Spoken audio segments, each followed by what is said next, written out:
Today, we are going to be talking about what you need to know before you go on your first cruise, so let's go ahead and get started.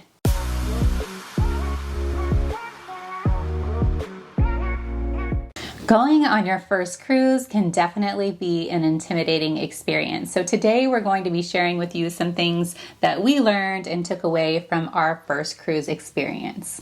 The first thing is that parking at the port might not be as straightforward as you think it is. So when we pulled in, we sailed out of Miami, we were very overwhelmed by the number of parking options, the number of ships, and the number of directions that you could potentially go. So we had no idea where we were going.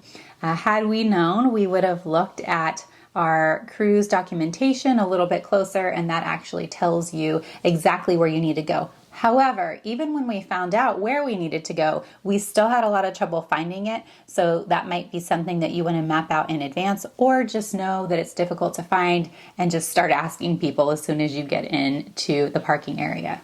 Secondly, if you travel with a rooftop carrier, which we often do because we have trouble packing light, you want to know that your parking options might be limited and you might have a very long walk ahead of you. My husband learned this the hard way. He dropped us off and then he went to go park the car, and then it turned out that it actually would not fit in the parking garage. So he had to go to a completely different parking area. And if this has ever happened to you before, it's a pretty stressful experience, especially if you get into the parking garage and you are stuck and you have to back up out of the parking garage. It's not a situation that you want to be in. And that sadly was the second time that happened to him on our trip. So you want to make sure that you know where you need to park prior to arriving. It's something that will make your life so much easier if you can have a plan when you get in there versus trying to figure it all out right before you get on the ship. The next thing that you need to know is to bring your passport. And of course, if you don't have a passport, that would be your visa or whatever relevant travel documentation it is that you need to bring.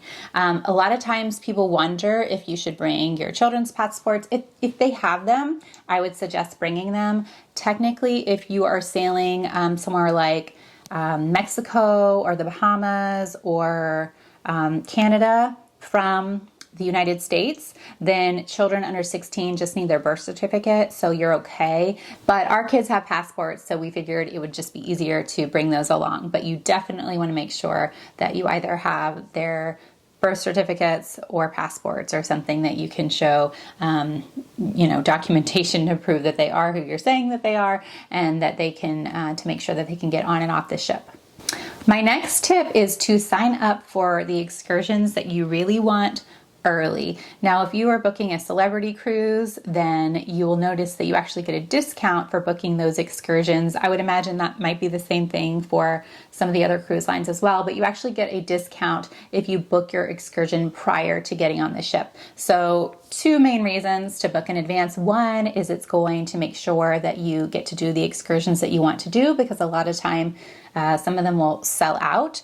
And then two, it's going to make sure that you get the best price available. Okay, I'm out of breath. I had to run downstairs to get something for my next tip. So these are, oh my goodness, they're very strong. These are metal hooks. They look a little fuzzy there, but they're just these little hooks, and they have a magnet on the back of them. And the cool thing is that the inside of your stateroom is magnetic, so you can just put these little hooks up. You can buy, I'll link to some in the description, but you can buy a pack of, I think it's like 8 that came with this one. And so you can just put them on your stateroom wall, and then you can hang things on them. So like, I don't know, a sweater, like a light purse.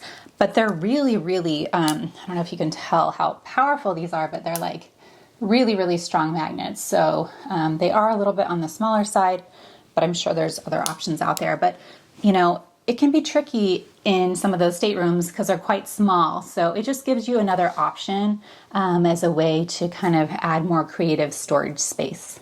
Print out your luggage tags in advance. So you can do this, you know, whenever we sell Celebrity, they send you this really kind of thick, like 30 something page documentation about your trip.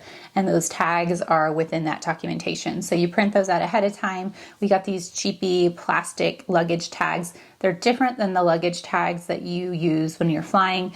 These have a transparent front and back. I'll make sure to link to something similar, if not those, in the description below. But that just saves you time whenever you're checking in. And when you're there, you know, you just want to get on the ship. You don't want to have to jump through extra hoops. So that's just a little bit of a time saver. Okay, my next tip is to bring a waterproof iPhone case. It's likely that you'll be spending time by the pool, and if not by the pool, maybe going on an excursion that involves water. So it's nice to get some of those. They're not expensive, maybe like $20 iPhone waterproof, or whatever type of phone you have. It's a waterproof case and it kind of locks on the top, and then that way if you want to go swimming and you don't want to leave your phone unattended, then you can bring it with you. So I will link in the description below to a couple examples of those as well. The other thing that I wanted to cover is dining. So you want to go ahead and make those dining reservations in advance, especially if you have a strongly preferred time. Now there are a couple of different options for the dining. There's going to be Celebrity Select and traditional dining. The traditional dining allows you to make a reservation around 6 p.m. or 8 p.m. and the Celebrity Select allows you just to show up whenever you want. So you can literally just show up anytime after the dining room opens and you will be seated. So depending on what you're doing and what your itinerary is like, you know, you might want more flexibility, or you might know for sure that you want a specific time each night, but you want to go ahead and make sure that you have that figured out in advance.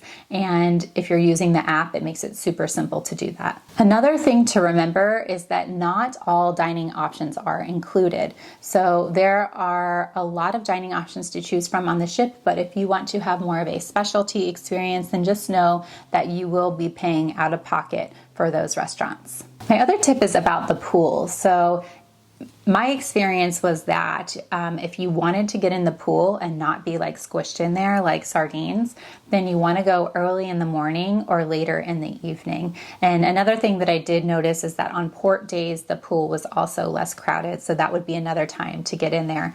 There is an adults only swimming pool that is actually covered, and they have, I think there's like an hour a day where kids can get in there as well. If you wanted something that was more quiet, then you might just want to head on over to that pool. Even that pool can get a little bit crowded because there are a lot of people who do want a quieter experience and have moved from the main pool over to that pool.